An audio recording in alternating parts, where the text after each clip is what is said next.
Bom dia a todos, graça e paz em nome de Jesus. Este é o dia que o Senhor fez, nele eu me alegrarei. Que Deus te abençoe, que Deus abençoe a tua casa, em nome de Jesus. Amém?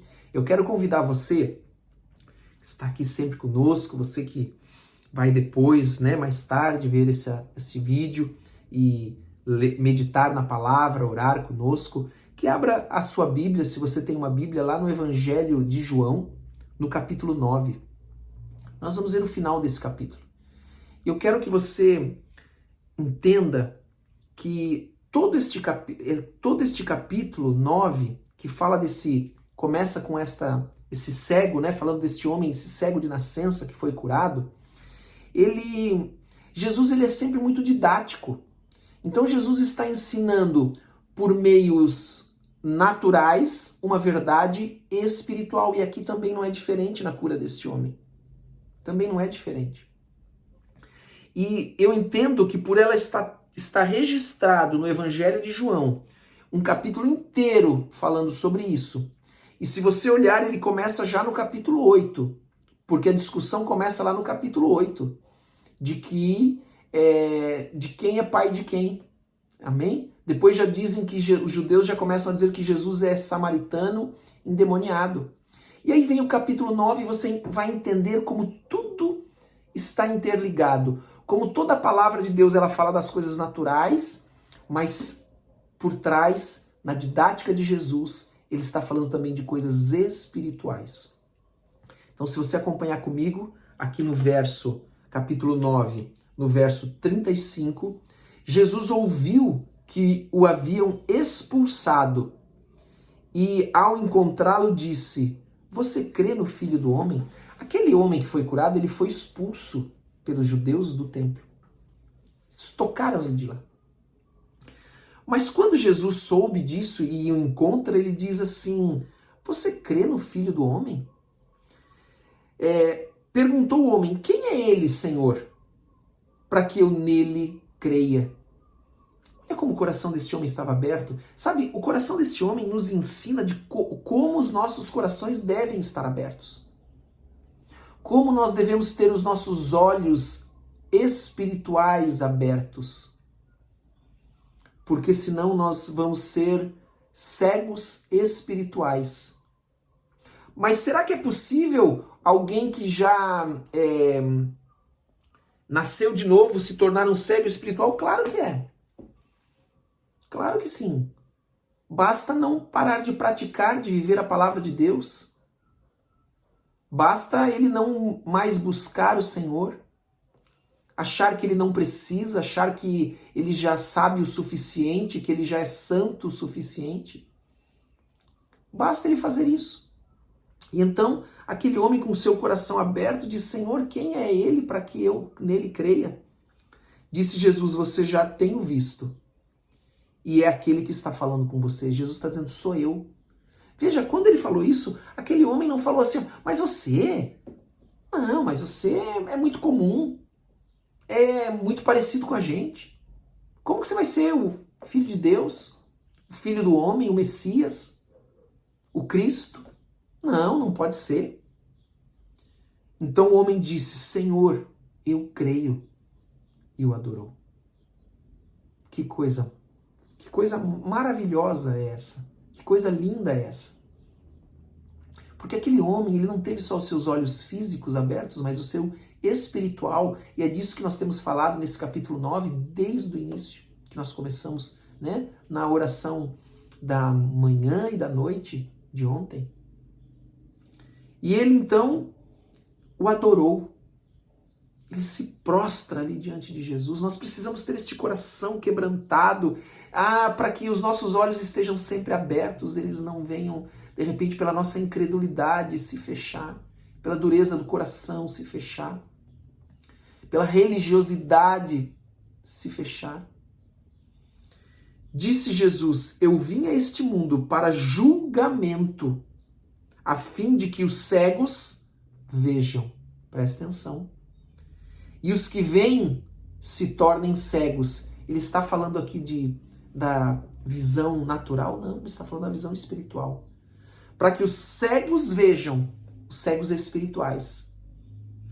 e os que veem se tornem cegos. Por que os que veem se tornem cegos?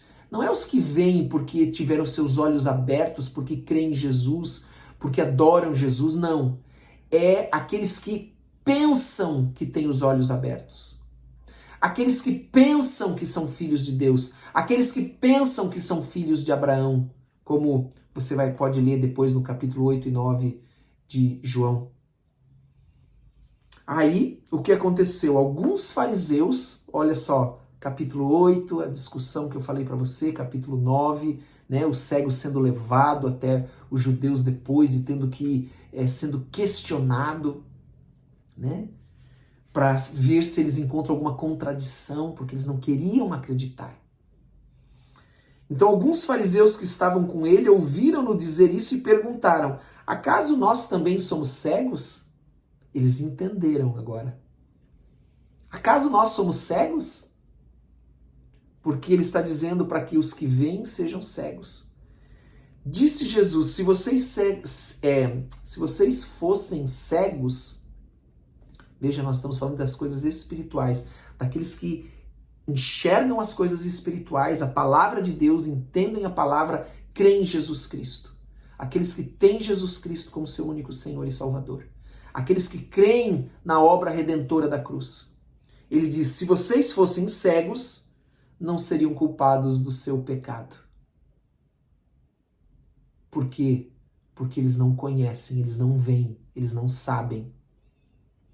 Todo aquele que é cego, ele não vê. Se ele não vê, ele não pode ser culpado. Se ele tropeçar, por exemplo. Se ele cair, por exemplo. Nós estamos falando de coisas espirituais. Estamos falando do pecado. Agora, olha o que ele continua dizendo para aqueles judeus que questionaram Jesus e disseram: mas agora que dizem que podem ver, veja bem, ele não está dizendo que eles veem. Ele está dizendo: vocês dizem que podem ver. Vocês acham que veem. Ah, vocês estão dizendo que veem? A culpa de vocês permanece então. Então vocês continuam como pecadores. Porque vocês dizem que veem, porque vocês querem andar naquilo que nós falamos ontem à noite, da justiça própria. Vocês querem andar na lei, nas regras, na letra. E vocês acham que por isso vocês veem. É como eu já disse, né? A pessoa que espera ser salva por aquilo que ela faz, pelas suas obras, esta pessoa está condenada. Porque eu não quero comparecer na presença do Senhor com base na minha justiça própria, se eu posso chegar lá com base na justiça de Jesus, porque ele se fez justiça no nosso lugar. Amém? Então, esse texto, esse final do capítulo 9 de João, ele fecha todo este assunto que envolve a cura daquele cego de nascença. Do quanto isso significa. Aqueles homens que questionaram se eles ainda eram cegos, eles eram cegos de nascença, espirituais. Por isso que o pecado deles, a culpa deles, permanecia e não era removida. Enquanto que daquele homem, que era um cego de nascença, que teve os seus olhos abertos, e isso representa os olhos espirituais abertos, porque Jesus usa isso como uma didática para que as pessoas vejam, para que ele possa ensinar. Ele agora tem os seus olhos abertos, porque ele crê, porque ele tem o seu coração aberto, porque ele entrega a sua vida, ele adora Jesus. Amém? Louvado seja o Senhor por isso. Glória a Deus. Fechamos o capítulo 8 e o capítulo, eu digo para o capítulo 9, né? Mas o capítulo, desde o capítulo 7 até o capítulo 9, você vê que segue Jesus, ele se dizendo luz do mundo, água, né? A água da vida para aquele que crê. E os judeus combatendo ele, combatendo ele, combatendo ele. A ponto de dizer que ele, então, né, não é quem ele dizia que era. Mas quando ele cura aquele cego de nascença, fecha. Jesus, ele fez tudo até ali. Ele fez tudo o que ele podia fazer para que aqueles homens enxergassem. Ele vai lá e cura um cego de nascença, para que ele veja e para que ele possa falar da cegueira espiritual deles. E mesmo assim, eles preferiram permanecer na cegueira espiritual. Amém? Na sua cegueira, na sua justiça própria. Amém? Glória a Deus por isso. Glória a Deus por essa palavra. Deus que nos livre de andarmos na nossa justiça própria, de sermos, por achar que nós vemos, nós nos tornarmos cegos. Amém? Nós queremos ver, verdadeiramente ver. Dá-nos, Senhor, olhos para ver, ouvidos para ouvir, para que nós possamos compreender e entender a Tua palavra. Em nome de Jesus. Entender e compreender a mensagem da cruz, em nome de Jesus Cristo. Amém? Que Deus te abençoe nesse dia. Que Deus abençoe a tua casa, a tua família. Que o Senhor envie os seus anjos, que eles estejam aí acampados na tua casa. Em nome de Jesus. Que o teu marido, a tua esposa, os teus filhos sejam ungidos da cabeça aos pés. Em nome de Jesus. Amém? Um grande abraço para todos. Deus abençoe.